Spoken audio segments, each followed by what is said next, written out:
welcome to the overview. My name's Penelope Mitchell. I work as Business Development Manager and CSR Champion for Overbreed in the Midlands. Today, I'm going to be talking about carbon and the move to net zero carbon with my guest, David Hammond, who's from the University of Warwick. Hi, David. Thanks for joining me today. Hi, Penny. It's a pleasure to be here. Thank you for inviting me. This is a huge subject, so lots to talk about. I know that it's a topic that is key to you at the university, David, and that we've both made similar pledges to be net zero carbon by 2030. So just how important is or are low carbon facilities, and what does that mean to the students that use them? Well, it's extremely important, Penny, as we've spoken about a lot between the university and Overbreed over a few years now. The university, as you've said, has set itself some targets to be carbon neutral for scopes 1 and 2 by 2030 and net zero for all scopes by 2050, which are stretch targets and will be challenging to achieve. The university, as you know, is huge. I mean, we've got 290 hectares of ground. We've got 150 buildings, 450 structures, 33,000 students and staff and visitors on site in normal times every day. So we're a small town. We've got 500 million square metres of space. So we're a huge contributor to carbon currently. I think we contribute 49,000 tonnes a year. And the majority of that is produced by our buildings. So to actually reduce those targets is really important to us to meet our pledge. And we've got various strategies in place to actually achieve that in terms of our infrastructure and moving away from fossil fuels for generation of heat. Absolutely. And you mentioned some of your goals for the university there in relation to carbon. So what are some of the key initiatives recently created within new projects to help you to get to those goals? Well, the most important thing for us is the way we produce heat. I mean, we actually have a combined heat and power system on the university, which we invested in several years ago, which at the point when it was invested in was considered to be very sustainable. And in fact, we generate a lot of our electricity as well as our heat ourselves from that combined heat and power. But of course, it's fired by gas, and gas is a fossil fuel, and that's what we want to eliminate. So as far as our infrastructure is concerned, we're looking at moving away completely from fossil fuels and providing heat from ground source or air source heat pumps, which is much more sustainable. As far as energy is concerned, what the university has done is it buys or will buy from the end of this year 100% of its grid electricity from renewable sources. So we will reduce immediately our carbon footprint quite considerably through that initiative. And then over a number of years, as we turn off our engines and introduce ground source heat pumps, we'll be introducing lower heat into our buildings. Now that gives us some challenges because we've got an aged stock. A lot of our buildings were built in the 1960s and the 70s. New buildings we don't really have a problem with because they perform very well in terms of their ability to take low temperatures for heating because they're airtight, etc. But the older buildings we have a challenge with, and it's upgrading those to accept this lower heat source from ground source or air source heat pumps.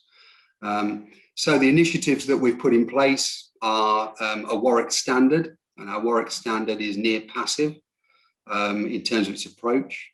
We have currently buildings that generally they perform at about 30% better than building regs.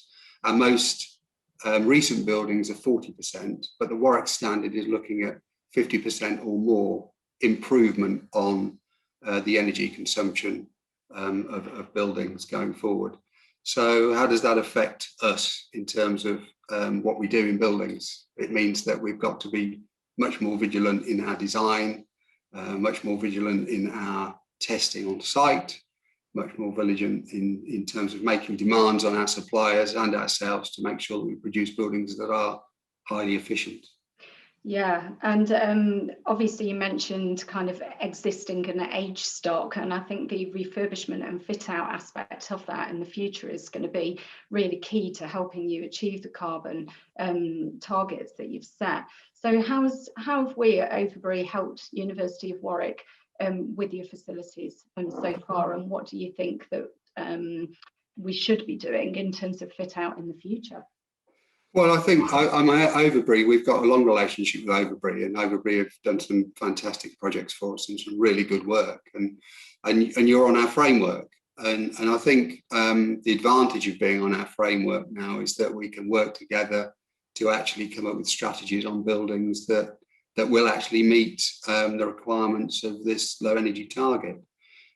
Agreed, and I know we've been discussing some of the initiatives that we're looking at within supply chain and within measuring some of those aspects to help not only tell you where we are, but also to be able to predict in the future and to help make those decisions that will help to reduce the carbon impact as we move through and fit out and refurbish different aspects of the campus.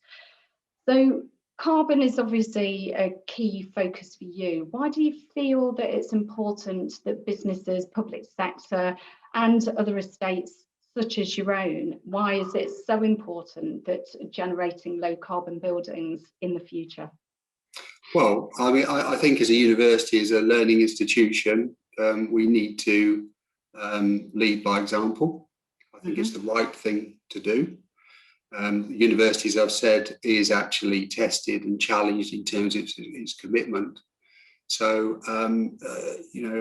we have to demonstrate that we are making a significant contribution to the reduction of carbon and the whole sustainability agenda.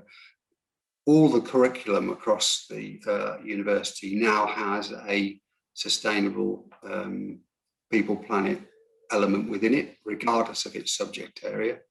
The university has a number of green champions. Every department, every course, and even every student society now has some representation or a allocated officer addressing these issues. So that shows the importance of it, and how the Institute has a responsibility to respond. Absolutely, and we're looking forward to joining you on that journey as it progresses. So we know that we need to progress the kind of supply chain in terms of green issues and carbon, and we're looking at various different initiatives all the way down to the single-use plastics that are used on sites and how we can lower that embodied carbon in partnership with you. I think it will be very exciting to see the journey as it unfolds, David. No, you're absolutely. No, I think there's a great opportunities, as you say. I mean, plastic-free site would be wonderful. Working with the supply chain to reduce packaging, thinking about where materials are procured from, how they're delivered to site, designing in such a way to reduce waste to an absolute minimum, manufacturing off-site so that components come onto site. All of that is something that I know Overbreed and the university can work together on to improve from where we are now. And that's not to suggest that we're not in a good position, but there's so much more we can do. Absolutely agreed. Well, thank you very much for your time today. It's a huge subject that I'm sure we could continue to talk about in minute detail for a period of time, but thank you very much for your time and your input on this very important subject. Thanks, Penny. It's been a pleasure. Thank you.